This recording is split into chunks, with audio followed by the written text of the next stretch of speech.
our society is run by insane people for insane objectives. You know? Yeah. And I think that's what I sussed when I was 16 and 12, way down the line. But I expressed it differently all through my life. It's the same thing I'm expressing all the time, but now I can put it into that sentence that I think we're being run by maniacs for maniacal ends, you know. If anybody can put on paper what our government and the American government, etc., and the Russian, Chinese, what they are actually trying to do, you know, and what they think they're doing, I'd be very pleased to know what they think they're doing. I think they're all insane. You know, but I'm liable to be put away as insane for expressing that. You know, that's what's insane about it. Well, today's, well, not really, it's really October 8th, but this video will be uploaded October 9th, which is the 80th birthday of John Winston Lennon, my favorite Beatle. So, quite a milestone. He'll be 80 years old tomorrow. I believe his son Sean will be 45. So in essence, he's been passed as long as he was alive. 40 years both, because we have the other date coming up next month, that horrible date, December 8th. But just wanted to give a little, I posted a video, a minute video, prior to, because a lot of people speculate what Lennon's take on society would be today. And I think it pretty much says it all right in that video. Don't necessarily think he would subscribe to any particular side or candidate or any of that nonsense. But you know, I just wanted to go over a few things. The Beatles always been a big part of my life. And 80 years old. Ringo just had his 80th birthday. I think Paul McCartney's 78. So, and George Harrison would have been 77. But they're all up there. All the stars are up there. So, I'm just showing some things here. This is the Help album. This is the album that I think the Beatles finally became the Beatles, even though it was for a movie soundtrack. In my opinion, this is where they became, even though there was 2 cover versions on here, this is where they became who they were. The songwriting matured, the content of the writing matured, and of course they would follow through with Rubber Soul and Revolver. What else we got here? I got this album, this is from the rooftop of Apple, '69.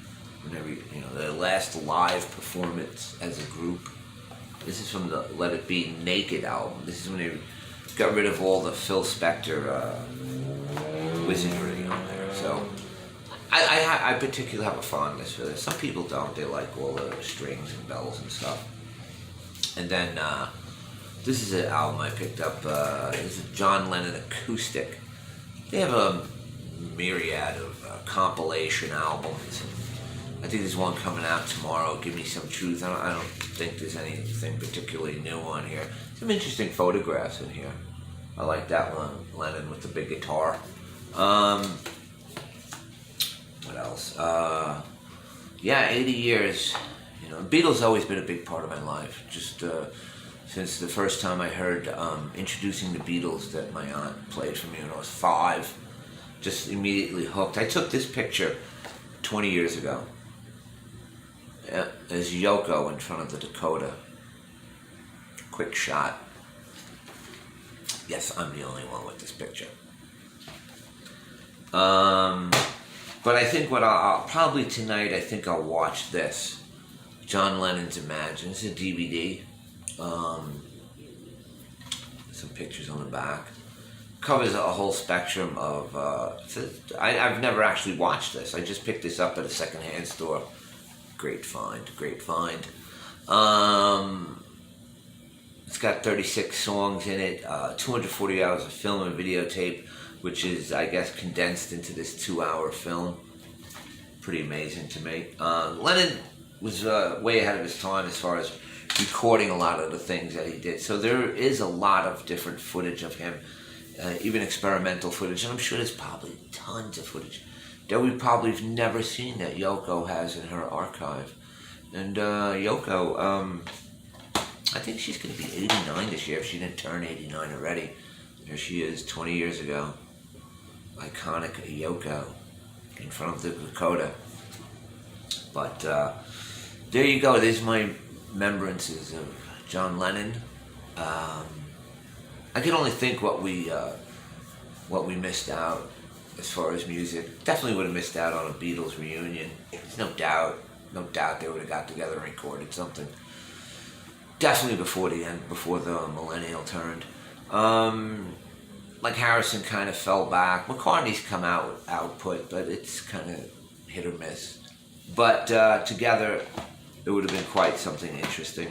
And plus, he was in the process of that Milk and Honey album that was released.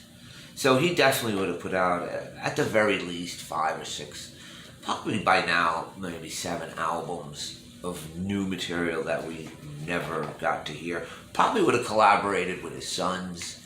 There's just so many things that we missed out on because of some MK Ultra lunatic. It's his Catcher in the Rye book. What a shame. But anyway, commemorating this man on what would have been his 80th birthday, John Lennon.